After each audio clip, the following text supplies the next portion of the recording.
Some Democrats are urging to pack the court, add more members to the Supreme Court if they win a Senate majority in retaliation for Republicans supporting with President Trump's plan to fill the vacant Supreme Court seat before the election. Our next guest warns that could diminish the integrity of the court and will be introducing a constitutional amendment to prohibit packing the court. For an explanation, we've got with us right now from Atlanta, House Judiciary Committee member and from the great state of Georgia, Congressman Doug Collins. Congressman, good morning to you. Good morning, Steve. It's good to be with you. So what is your proposal?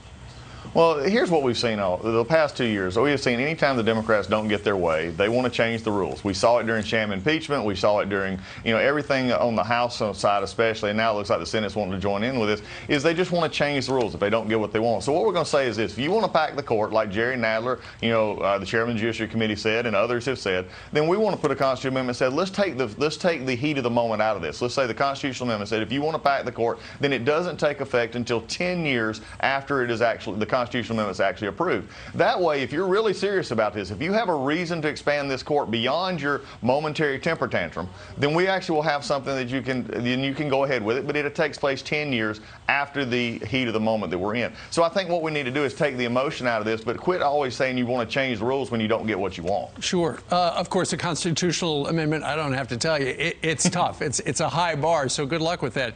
But can you explain why yesterday Joe Biden was asked by a Milwaukee television station, hey, would you pack the court? And he said, I'm not going to answer that. And how about your list of nominees if you were president? I'm not going to answer that either.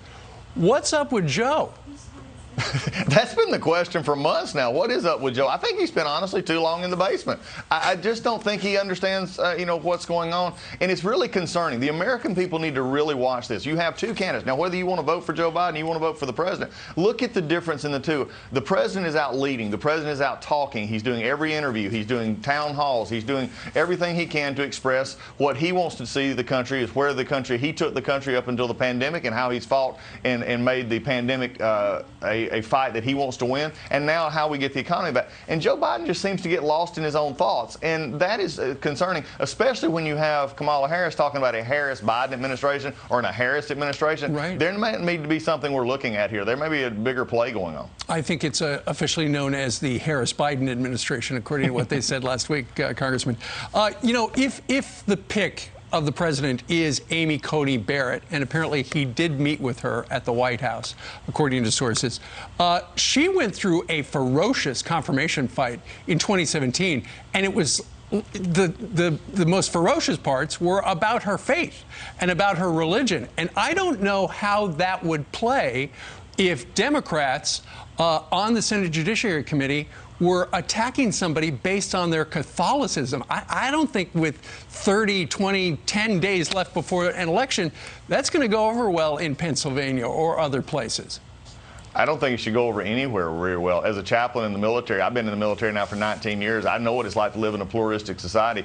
And what I've seen, unfortunately, Steve, is an attack on religious liberties. And many times from the left, they don't like the fact that someone has faith. And if they want to attack that faith issue, then we've got a bigger problem. That's never been something that our founders ever wanted to have happen. In fact, our religious beliefs were made in a pluralistic society. I want to have my faith and you have your faith, and we actually express that because that's who we are. And to attack someone on that, I think will not play very well, because anybody, no matter what faith you have or no faith, should be very concerned when that becomes an attacking point for someone wanting to sit on the court. All right, Congressman Doug Collins down in Atlanta, flying up to D.C. a little later on today. Sir, thank you very much for starting your day with Fox and Friends. Steve, it's always good to be with y'all. Take care.